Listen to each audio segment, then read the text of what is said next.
Salma's eyelids fluttered open. The world around her blurred into harsh white light. Her body, paralyzed. Her breath, shallow. Something was wrong. Then she saw him. Kande stood over her, his face cold, empty. A scalpel gleamed in his steady hand, the blade catching the light like a silent promise. His eyes dark and unreadable, fixated on her swollen belly. "You don't deserve to be the mother of my child," he whispered. The words sliced through her, colder than the steel in his grip. Salma's throat burned with a scream, but no sound came. Her limbs refused to move. The drugs, he had sedated her. Panic crashed over her in violent waves as she realized this wasn't a dream, it was real. Kande, her husband, the man she had once prayed to love, the man who had never wanted her. He had been forced into their marriage, shackled by family duty. Kande was a celebrated pediatric surgeon, the pride of his family, the beacon of his community, a man who saved children's lives every single day. But in this moment, he was something else entirely, a monster. He had never loved her. He had never wanted her. His heart had always belonged to someone else. Darling, the woman he was forced to leave behind. His mother's voice still rang in his head. A city girl has no substance. Marry a homegrown woman. So he had obeyed, sacrificed his love, his happiness, and from the moment they were wed, he made sure Salma knew she was nothing to him. She had spent their wedding night alone, curled up in a bed that felt like a coffin, while he locked himself in another room. But he had not been alone. She had heard them. Through the thin walls of their home, she had listened while Kande whispered sweet nothings to Darling. The aching moans of a love denied, but never forgotten. And now, lying helpless beneath his blade, she understood. He was going to make sure no part of him remained with her, and there was nothing she could do to stop him. Months earlier, the storm howled outside, rattling the windows, screaming through the trees. Salma lay awake, staring at the ceiling, counting the seconds between lightning flashes. Then, footsteps, staggering, unsteady. The stench of alcohol seeped under the door before the handle even turned. Her breath hitched. The door swung open. Kande stood in the doorway, his eyes glassy, his breath heavy. For the first time, he looked at her, really looked at her, not with indifference, not with disgust, but with something else. She didn't move, didn't breathe. Then, suddenly, he was beside her, hands rough, lips unfamiliar. That night, for the first time, Kande touched her, and for the first time, Salma felt something other than loneliness. She felt hope. But morning came with cold reality. Kande stared, his body going rigid before he even opened his eyes. Then, disgust twisted his face. He recoiled as if burned. "What did you do to me?" he hissed. Salma sat up, confusion tightening her chest. "Kande, you came to me." His laugh was sharp, bitter, like broken glass. "Don't flatter yourself. It was a mistake. Make sure you take a pill." Salma's stomach twisted. "Don't think for a second that I will have a child with someone like you." Tears stung her eyes. Time slipped past, and when Salma realized she had forgotten to take the pill and she was pregnant, she made a choice. She would not tell him because, for once, she had something that was truly hers. But fear became her shadow. For months, she had managed to keep the secret. Kande barely looked at her, barely spoke to her, making it easy to hide. But her body was betraying her.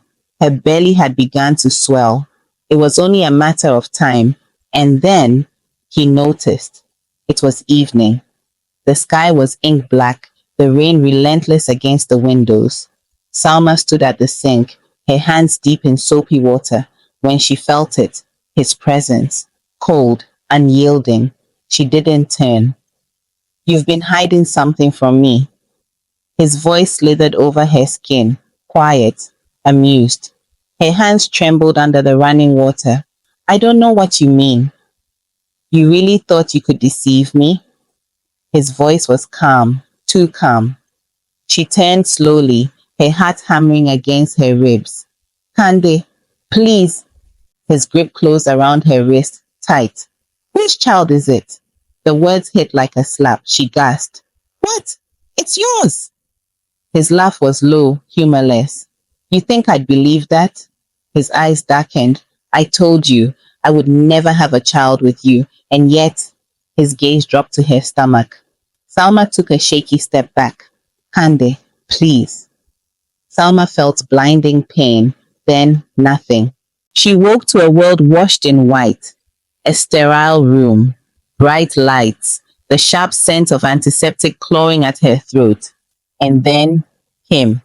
Kande stood over her, a scalpel glinting in his hand. Terror gripped her, squeezing her chest like a vice. She tried to move.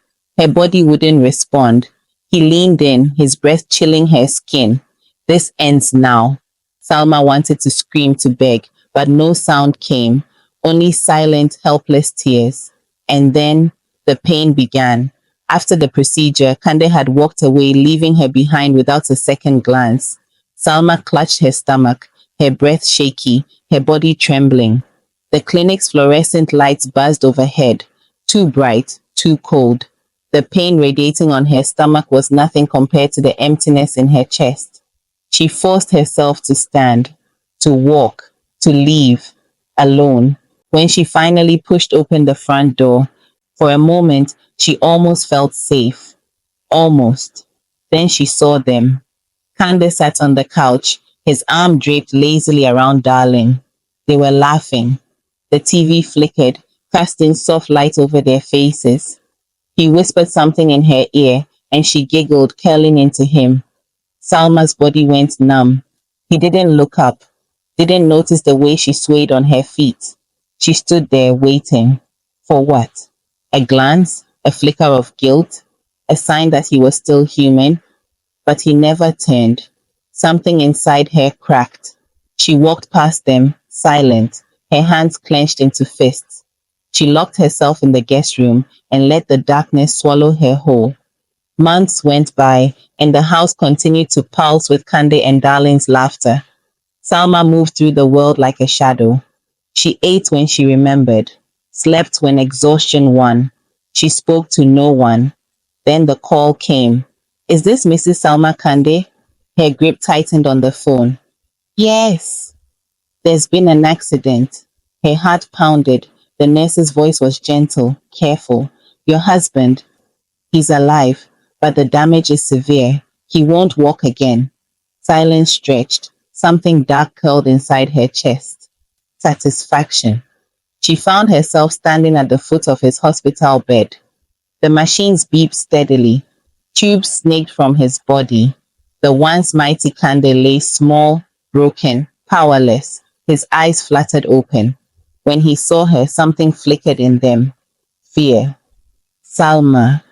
His voice was dry, fragile. You came. She tilted her head. Of course, I'm your wife, aren't I? His throat bobbed. I need you. She smiled, slow, cold, the kind of smile that made men shiver. You need me, she echoed. His lips trembled. Please, don't leave me. She stepped closer, watching his breath hitch. You never needed me before. Why now? Tears welled in his eyes. The once proud surgeon, reduced to a whisper of himself. Weeks went by, and Salma fed him just enough to survive. Gave him water just out of reach. Let him sit in his filth until he begged. One evening, she placed a bowl of spoiled rice before him. He stared at it, voice shaking. Salma, please. She leaned into him, her voice like ice. Do you remember the night you made me bleed? His face crumpled. I was wrong. Wrong? Her voice cracked. You butchered me. Darling had left the moment she learned the truth. I can't be saddled with dead weight, she'd said before slamming the door. Now, only Salma remained. One night, the house smelled of rot. Kande whimpered in discomfort. Salma, please, I need to be cleaned. She rolled him into the bathroom and turned on the shower. Ice cold. He gasped, shivering violently. Please, she watched, unmoved. Remember when my touch disgusted you? She turned and walked away, leaving him trembling under the freezing spray. That night, she expected to feel victorious. Instead, an emptiness gnawed at her. She had spent years as the victim. Now, she was the monster. The next morning, she found him unconscious, lips blue, body limp, a flicker of something, remorse, stabbed through her chest. She rushed him to the hospital. As she sat in the waiting room, reality crashed over her like a wave. How did I become this? A nurse approached. Are you his wife? Salma hesitated, then nodded. The nurse's eyes searched hers. He's stable, but malnourished, dehydrated. His organs are failing. Has he been receiving proper care? Salma forced a nod, but shame burned her throat. He's asking for you, the nurse added. She stepped into the room. The machines beeped in rhythm. Kande lay pale, frail, just a man, stripped of power, stripped of everything. His eyes fluttered open. Salma. She stood stiffly. You're still alive. A breathless chuckle escaped him. You sound disappointed. Silence stretched. He licked his dry lips. Are you going to finish what you started? Salma's chest tightened. Why did you do it? He sighed. Because I was filled with so much resentment. Because I was cruel. Because power is a disease and I was infected. Tears burned her eyes. And now you're powerless. Yes. His voice cracked. And I finally understand what I did to you. She turned away, pressing her hands to her face. I wanted you to suffer, but now I don't know who I am anymore. Kande exhaled. Then let me die, Salma, and free yourself. She could walk away, let fate finish it. But as she looked at him, truly looked, she saw not a monster, but a man drowning in his own regrets. And for the first time, she made a choice that wasn't about revenge. I don't want your death on my hands. Kande blinked. Then what do you want? She swallowed hard. I want to stop being the woman you created. A single tear slipped down her cheek as she turned and walked away. And for the first time, it was Salma, not Kande, who decided how the story ended. When he was discharged, she was gone. A nurse greeted him at the door, holding a letter. Kande, I am sorry for everything. I forgive you, but I can't stay. I found you a nurse. She comes highly recommended. This is my goodbye. Kande sat in silence, the weight of his past pressing down on him. The house felt hollow without her. He grieved for what he had never appreciated. Salma walked along the shore, the waves cool against her feet. The wind whispered against her skin. She didn't know where she was going, but she knew one thing. She was free. And for the first time in years, she smiled. The moral of the story is the cycle of pain and revenge only leads to more suffering. But true strength comes from breaking free and choosing healing over hatred. Salma had every reason to destroy Kande, but in the end, she realized that vengeance wouldn't erase her pain. It would only make her just like him.